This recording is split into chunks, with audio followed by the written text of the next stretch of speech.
मेरी प्रियात्माओं, मैं आपकी सेवा में मन के विषय में अपने विचार व्यक्त करता हूँ। साथ ही आपसे निवेदन करता हूँ कि ध्यानपूर्वक सुनेगा और ध्यानपूर्वक सुनकर इसे जीवन में उतारिएगा, ताकि आपके जीवन की कायाकल्प हो जाए। हम घर में बैठे होते हैं, मन लंदन में हो आता है। हम खटिया पर सोए होते हैं, ये रवि मंडल में जाता है। गौरी शंकर की चोटी पर लंगड़ों को सैर कराता है। सागर की तह में भी जाकर यह नहीं भीगने पाता है। श्री दौलत राम शास्त्री। वस्तुतः मन ही मानव है, क्योंकि हमारे जीवन की प्रेरित मन के द्वारा होती है। मन के निर्देश के बिना ना तो कोई कार्य होता है और ना ही हो सकता है। आत्मा के जीवन व्यवहार में सब कुछ करता धरता ये मन ही है। वस्तुतः मन इच्छा से पैदा होता है, इसी कारण इच्छा को मन का बीज कहा जाता है। इच्छा पूरी होते ही मन भर जाता है। मन एक अत्यंत सूक्ष्म तत्व है। मन इंद्रियों का राजा है, क्योंकि इंद्रियां मन के अधीन रहती हैं और मन के बिना कोई भी इंद्री कार्य नहीं कर सकती। प्रसिद्ध वैज्ञानिक एल्बर्ट आइंस्टाइन ने एक बार एक लड़के ने पूछा, आज सारी दुनिया में आपका नाम है, तभी आपकी प्रशंसा करते हैं, आपको महान कहते हैं। कृपया मुझे बताइए कि आखिर महान बनने का मंत्र क्या है? क्या हर कोई महान बन सकता है, या आप जैसे किस्मत वाले लोग महान बन सकते हैं? आइंस्टाइन ने एक लंबे सवाल का जवाब सिर्फ एक शब्द में दिया। हाँ, वो क्या है? वो है लगन। ये कहा भी गया है, सच्ची लगन हो तो पर्वत भी धूल है। जी मैं कुछ नहीं, लड़के ने भी नहीं, मैं कुछ नहीं समझा। लड़के ने तुरंत प्रतिक्रिया व्यक्त की। आइंस्टाइन मुस्कुरा उठे और बोले, जब मैं तुम्हारी उम्र का था तब गणित में बहुत डरता था। जब मैं तुम्हारी उम्र का था तब गणित से बहुत डरता था। मैं अक्सर गणित में फेल हो जाता था, मुझे सज़ा मिलती थी। मेरे दोस्त मेरे से आगे बढ़ जाते थे, वे मेरा मजाक उड़ाते थे। मैं मन में अफसोस कर रहा होता था, परंतु तुम समझ सकते हो कि मुझ पर क्या गुजरती होगी। एक दिन मैंने सोचा कि मुझ में कोई कमी नहीं है, फिर भी मैं गणित में क्यों घुराता हूँ। बस उसी दिन के बाद गणित के सवालों से जूझने लगा और बार बार असफल रहा। दोस्तों ने मजाक का पात्र बना, लेकिन धीरे धीरे सवाल हल होने लगे। इससे मेरा उत्साह बढ़ा, मगर फिर भी कठिन सवाल आने पर हिम्मत छूटने लगती थी। दोनों ही स्थितियों में मैं प्रयास करना नहीं छोड़ता था। एक ही लगन थी कि मैं गणित के भय का भूत भगाकर रहूँगा। इसी लगन का यह फल है कि आज लोग मेरे सिद्धांतों को अपनाते हैं। लगन ही मेरा गुरु मंत्र है। तुम भी इस गुरु मंत्र को मत छोड़ना, उससे ही तुम्हारी राह मिलेगी। जैसे कबीर ने लिखा है, कबीरा मन तो एक है, जिधर चाहे लगाए। चाहे प्रभु भक्ति कर, चाहे विषय कमाए। चित्त वासनाओं एवं इच्छाओं का पुंज है। इसमें भाव का उत्पन्न होना, अपने को आत्मा से भिन्न मानना ही अहंकार है। इच्छा पूर्ति के लिए जब यह विचार करता है तब इसे मन कहा जाता है। जब यह अच्छे बुरे का भेद करता है तो इसे निर्णय जब यह अच्छे बुरे का निर्णय करता है तो इसे बुद्धि कहा जाता है। जब यह क्रियाशील होता है तो इसे शील कहा जाता है। सभी स्वामी शिवानंद राजयोग नामक पुस्तक में लिखते हैं, mind is a mysterious something which is really nothing but does everything. मन कुछ रहस्यपूर्ण है, जो कि वास्तव में कुछ नहीं करता, अपितु फिर भी यह प्रत्येक काम करता है। मैत्रेय उपनिषद में लिखा है, मन ही संसार है और प्रत्येक इस मन को शुद्ध करना चाहिए। जिसका जैसा मन होता है वह वैसा ही बन जाता है। शांत मन वाला व्यक्ति ही अपने क्षय आनंद को प्राप्त करता है। यही सनातन रहस्य है। मन की प्रीति के विषय में अधोलिखित 5 बातें उल्लेखनीय हैं। मैं श्रोतोगण से निवेदन करता हूँ कि ये बातें ध्यानपूर्वक सुनिएगा और जीवन में उतारिएगा। आपके जीवन का कायाकल्प हो जाएगा। नंबर 1, मन संकल्प विकल्प करता है। जैसे एक कवि ने लिखा है, मन लोभी मन लालची मन चंचल मन चोर, मन के मते न चालिए पलक पलक मन और। हाँ, आयु सदा यानी कि घटती है। जैसे कवि के शब्दों में जितनी बढ़ती है उतनी घटती है। जिंदगी खुद ब खुद कटती है। इच्छा सदा बढ़ती है। अतः इच्छाओं के नियंत्रण से ही इच्छा से मुक्ति मिल सकती है और इसका संसार में कोई उपाय नहीं है। जैसे एक उर्दू शायर ने लिखा है, मुंतज़िर रहता है आशिक इश्क बढ़ जाने के बाद, हसरते मिटती नहीं दीदार हो जाने के बाद। परंतु विधि का बदान ना घटता है ना बढ़ता है।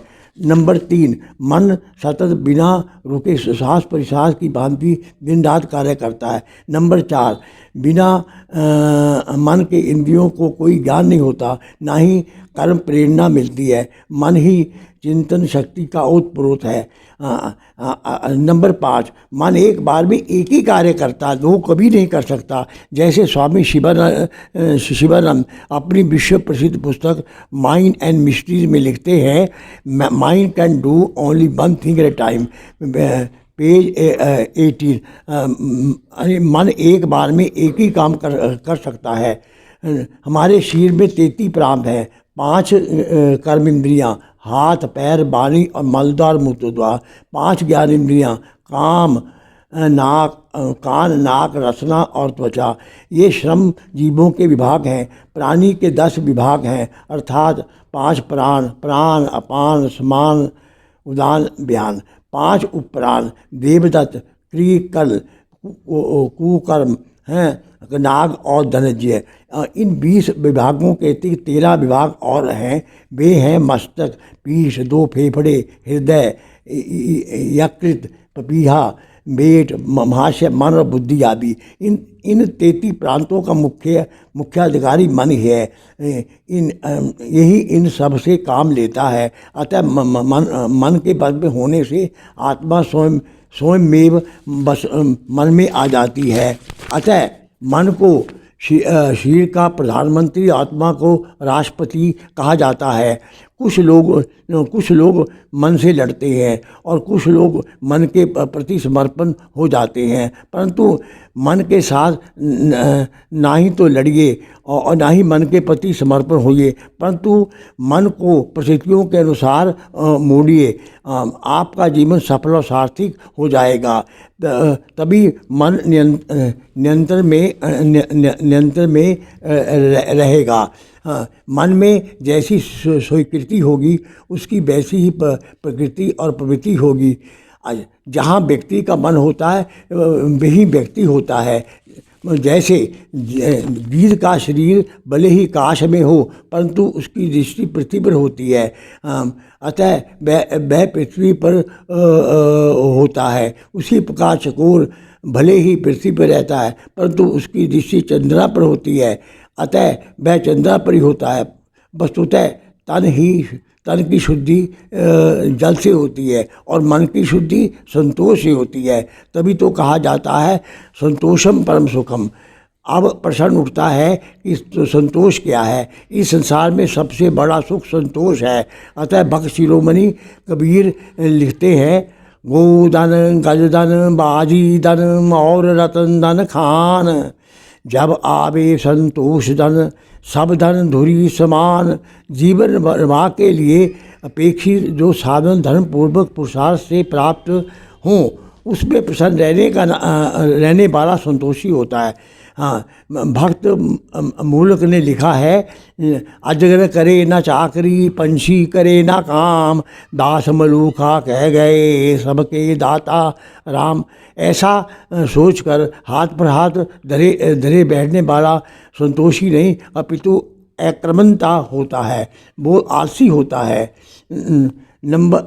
अब मन के चार भाग, मन के चार भाग होते हैं जिसको टीम के नाम से पुकारा जाता है। मैं श्रोताओं से निवेदन करूंगा कि मन के चार भागों को बड़े ध्यानपूर्वक सुनिएगा और अपने जीवन में उतारिएगा। आपके ज्ञान की वृद्धि होगी, आपके जीवन का कायाकल्प हो जाएगा। नंबर 1 विचार थॉट, नंबर 2 भावनाएं इमोशन, नंबर 3 वृत्ति एटीट्यूड, नंबर 4 स्मृति। सारे विचार मन से उत्पन्न होते हैं। मन ही संकल्प भी कर्म करता है। मन बुद्धि चित्त अहंकार इन्हें अंतःकरण चतुष्टय के नाम से पुकारा जाता है। ये आत्मा की शक्तियाँ हैं। सुख दुख की अनुभूति भी मन ही करता है।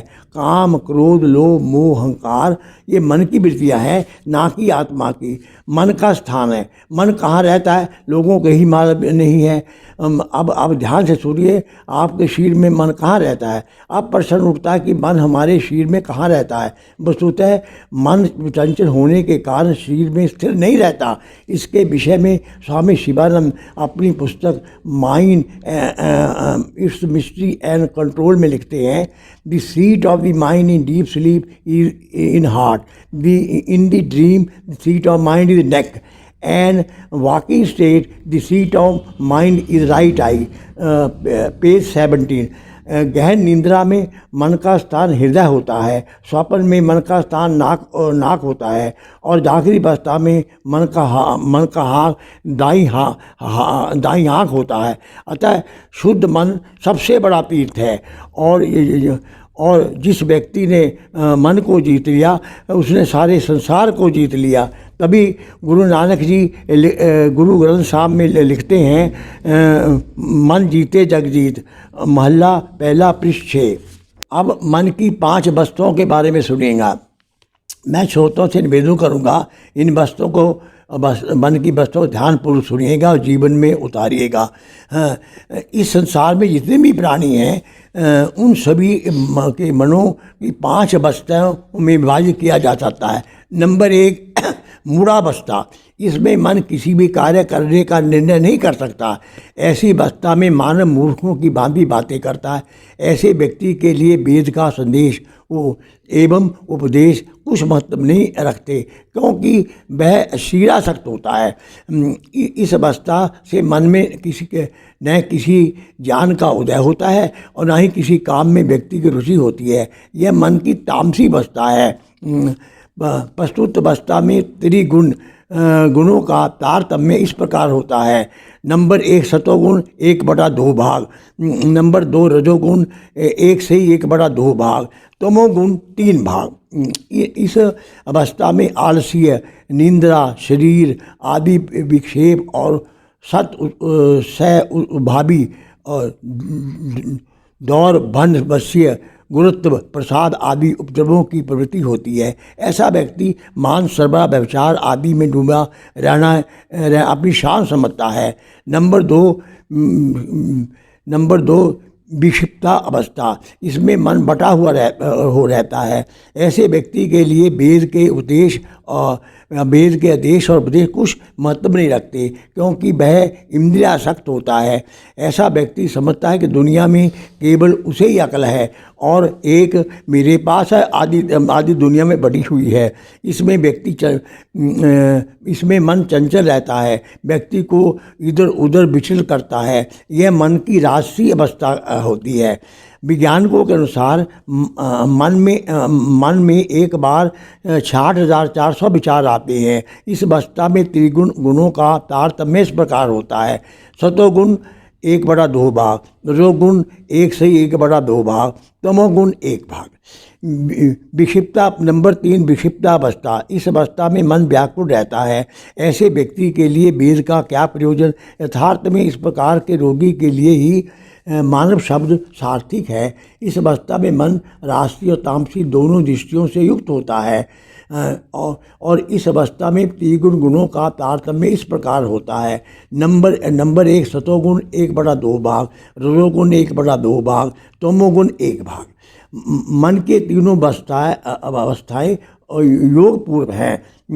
अब योग के बाद की अवस्था को सुनिएगा। नंबर 4, एकाग्र अवस्था। इसमें मन निरंतर होकर निपुणता से कार्य करता है। यही जीवन में सफलता की पूंजी है। इस अवस्था में त्रिगुणों का तारतम्य इस प्रकार होता है। सतोगुण 2 भाग, रजोगुण 1/2 भाग, तमोगुण 1/2 भाग। इस अवस्था में रजोगुण और तमोगुण की मल जनित अशुद्धि को एवं विकृति को छोड़कर भी सत्व के साथ संबंध रखते हैं। इसमें मन व पुरुष आत्मा के भेद का ज्ञान विवेक हो जाता है। नंबर 5, निरुद्धावस्था। इसमें मन शांत और संतुष्ट रहता है। ऐसे व्यक्ति संपूर्ण प्रज्ञा का मन होता है। ऐसे योगी के लिए शास्त्र का कोई प्रयोजन नहीं। आदि शंकराचार्य लिखते हैं, विज्ञाते पीरे तत्वे शास्त्र ही विवस्तु निष्फला। परम तत्व के बोध को जानने पर शास्त्रीय बुद्धि की उपयोगिता नहीं रह जाती। स्वामी चिन्मयानंद विवेक चूड़ामणि में लिखते हैं, मन जितना शांत होता है प्रसन्नता उतनी ही अनुपात से मिलती है। मैं आप लोगों को बताना चाहता हूँ कि हमारे यानी कि शरीर में 3 गुण होते हैं, सतोगुण, रजोगुण, तमोगुण।